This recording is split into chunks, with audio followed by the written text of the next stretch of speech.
Isabelle Fontaine, je suis organiste titulaire de la cathédrale.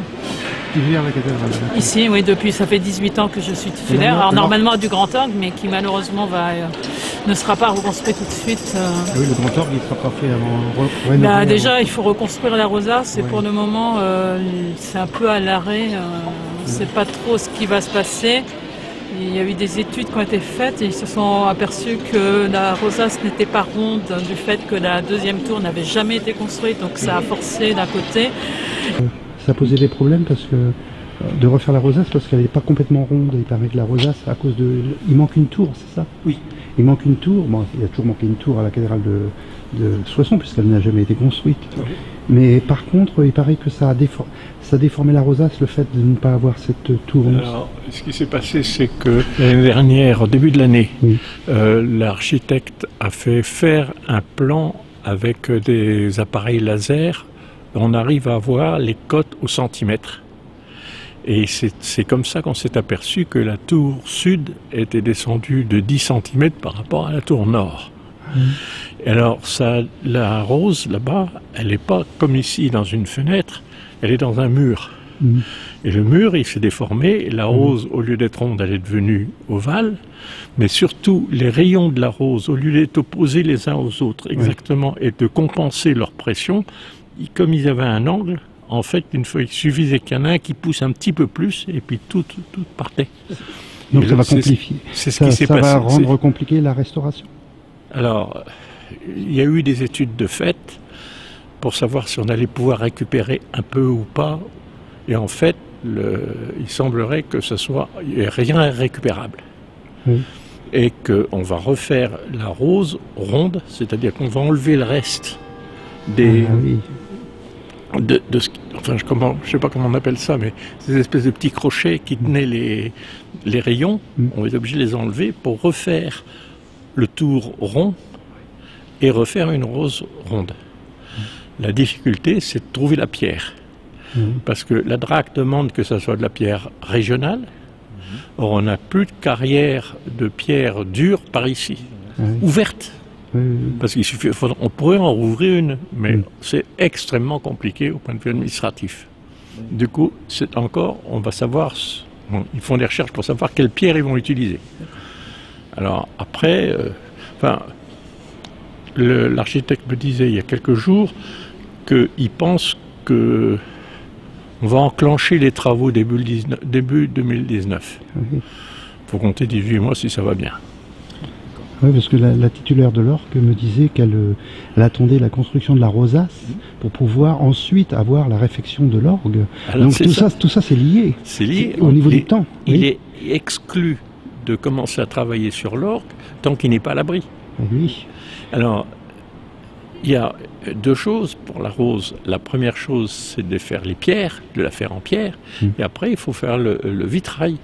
Oui. Alors, le centre du vitrail est tombé à peu près complet avec son armature, et il y avait très peu de vitres de cassées. Il est tombé à plat dans l'orgue. Il est tombé, Dieu merci, sur des petits tuyaux qui ont été écrasés et qui ont amorti. Puis de regretter certaines choses. Oui. Là, les études qu'ils ont faites, ils ont essayé de voir s'ils pouvaient récupérer quelque chose, mais il n'y a rien à récupérer. Rien. Non, c'est tout déformé. C'est tout déformé. Puis là, la rose a été réparée plusieurs fois et par des techniques différentes. Et donc ça fait des mélanges de tenons en cuivre, en fer, en plomb, en bois. Et ça n'a rien d'homogène. Dans ce cas-là, il vaut mieux la refaire complètement. Il faut refaire complètement. Et alors, tous les morceaux qui paraissent comme ça à peu près convenables, ils ont des scellements faits pour les barlotières, pour les attaches de vitraux, tout ça, qui sont faites de façon différente suivant les époques où ça a été fait. À l'époque, ils ne cherchaient pas à faire comme les anciens, ils cherchaient à faire comme ils ont eu l'habitude de faire. Du coup, ça fait quelque chose de très hétérogène. Alors maintenant, il faut savoir quelle technique on utilise pour l'ensemble.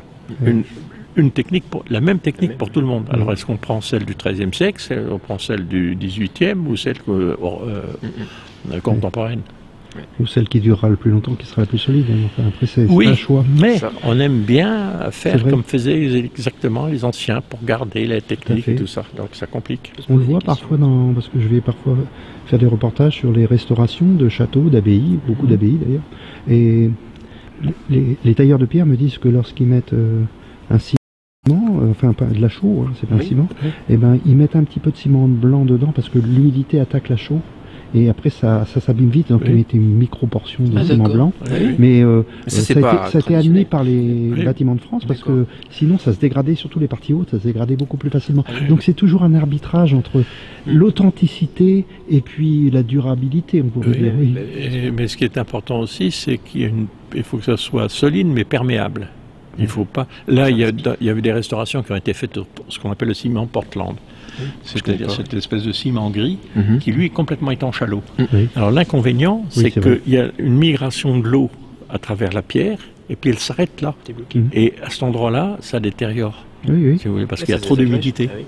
D'ailleurs, c'est bien connu. Ici, on est une région de pierre au niveau des bâtiments, même civils. Et donc, on déconseille toujours de mettre du ciment pour restaurer une maison. Avec les pierres qu'on a, il ne faut pas. Non. Elle est assez poreuse, elle est assez... moi je vois chez moi, j'avais eu du ciment sur la pierre, mais du coup derrière le ciment, la pierre elle se désagrégée. Alors que si elle est bien sèche, elle est elle durcit en fait. Et l'humidité elle devient friable. La pierre est vivante. Oui, tout à fait. C'est un matériau vraiment très intéressant. C'est pas comme le béton qui reste inerte parfois, mais la pierre est vivante. Elle est poreuse. D'ailleurs, il y a de l'air dans la pierre. Il y a des micros. Oui, ça. Elle est d'ailleurs la pierre. Ça tourne votre bidule là? Un peu, oui. Mais ça peut. La pierre, par exemple, ça isole plus que le béton. Oui, bien sûr. Il y a de l'air dedans, bien sûr. On a trouvé que les immeubles haussmanniens de Paris, ils avaient des qualités. Bon, c'est pas comme maintenant l'isolation, mais ils avaient quand même une certaine qualité d'isolation. Oui, quand même. Et puis il y a des histoires de vibrations. Regardez, vous avez déjà essayé d'écouter quelque chose à Saint-Crépin? Non. C'est épouvantable. Ah oui. Épouvantable. Ça résonne dedans. Ah, ça résonne. C'est une église qui est construite en béton. C'est en béton, puis un carrelage au sol. Oui. Alors, par contre, j'ai remarqué qu'ils avaient un joli carillon. Enfin, pour une église moderne. Oui, c'est vrai. Surprenant pour une église moderne. Oui. Ça sonne mieux. Et alors, il y aurait une solution, ça serait de mettre des tentures tout le tour. Ah oui.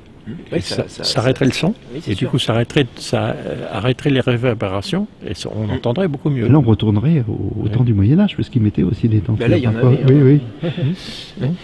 Et parce que les églises étaient colorées, les gens l'oublient, mais elles étaient peintes. Je ne sais pas si ici elle a été peinte, vous savez. Oui, elles ont toutes été peintes. D'accord. Mais j'ai jamais vu de traces justement.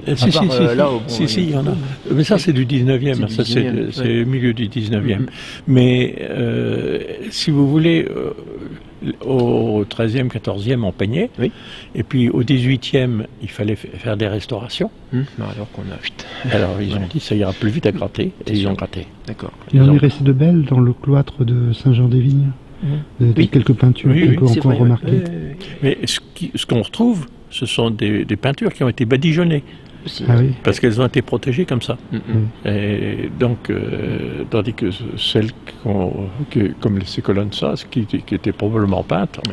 On en retrouve aussi, les Soissonnais connaissent peu, c'est sous le musée, il y a la seule vestige roman de Soissons, où il y a encore une voûte romane, avec des sarcophages d'ailleurs aussi, et il y a encore des parties peintes. Oui. C'est très intéressant. Pour ceux qui s'intéressent bien sûr aux peintures de l'église. Bon, il faut que je rentre, d'abord je suis gelé. On y va. Frigorifié.